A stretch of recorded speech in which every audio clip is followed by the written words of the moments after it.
Sjogren syndrome, named after Dr. Henrik Sjogren, who first identified it, is a common autoimmune disorder, typically happening in women.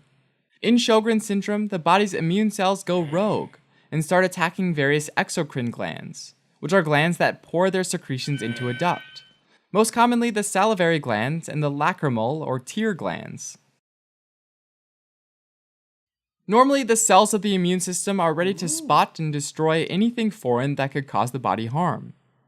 Immune cells called antigen-presenting cells, which include macrophages and dendritic cells, latch onto pathogens and engulf them, literally swallowing them up. Pieces of the pathogen called antigens are then presented on a major histocompatibility complex, class II molecule, or MHC class II molecule, which is like a serving platter for antigens. An antigen-presenting cell then searches for a T cell that can bind to the antigen. Once found, binding to the antigen helps activate this T cell, and then releases pro-inflammatory cytokines, or signaling molecules that recruit more immune cells, ultimately leading to inflammation. The exact cause for Sjogren syndrome is unknown, but it seems to be related to both genetic and environmental factors. Genetic factors include genes which code for specific types of MHC class II molecules, called human leukocyte antigen or HLA genes. Specifically HLA-DRW52, HLA-DQA1, or HLA-DQB1. Environmental factors include an infection of exocrine glands like the salivary and lacrimal glands. Infections can damage the cells of the salivary gland and expose their cell components, including their DNA, RNA, and histones, to circulating immune cells. These cell components get picked up by antigen-presenting cells and presented to T cells. In individuals with Sjogren syndrome, a T cell gets inappropriately activated by these nuclear components and considers them to be foreign nuclear antigens. The T cells then activate B cells, which start producing anti-nuclear antibodies, or ANAs, which are antibodies against the nuclear antigens. Two types of ANAs formed in Sjogren syndrome are anti-SSA and anti-SSB antibodies, which are formed against the ribonucleoproteins SSA and SSB. Then both T cells and antibodies enter the circulation and reach the exocrine glands, where the T cells secrete cytokines to recruit more immune cells and promote inflammation of the exocrine gland tissue.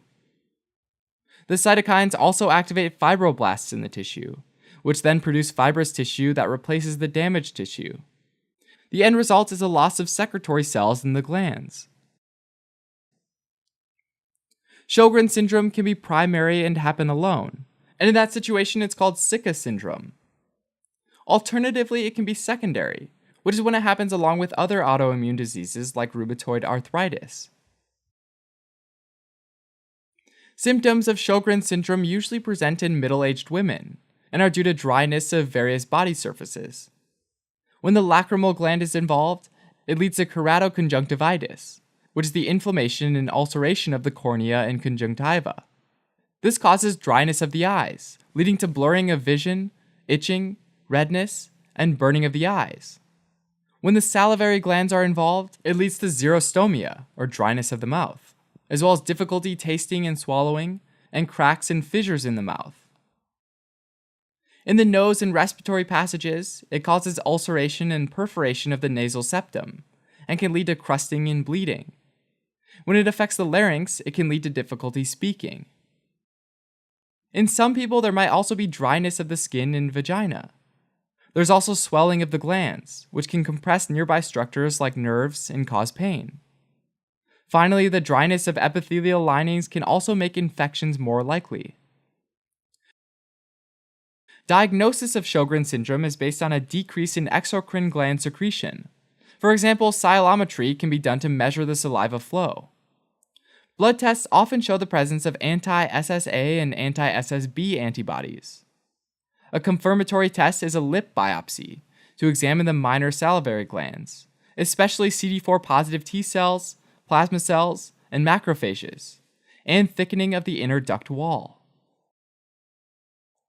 Treatment of Sjogren syndrome typically involves medications to suppress the immune response, like corticosteroids, and also medications that increase the exocrine secretions like pilocarpine.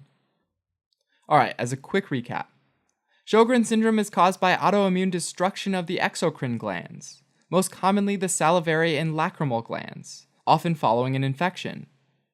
Anti-nuclear antibodies, typically anti-SSA and anti-SSB antibodies, cause destruction of the secretory cells in the exocrine glands, resulting in dry eyes and mouth.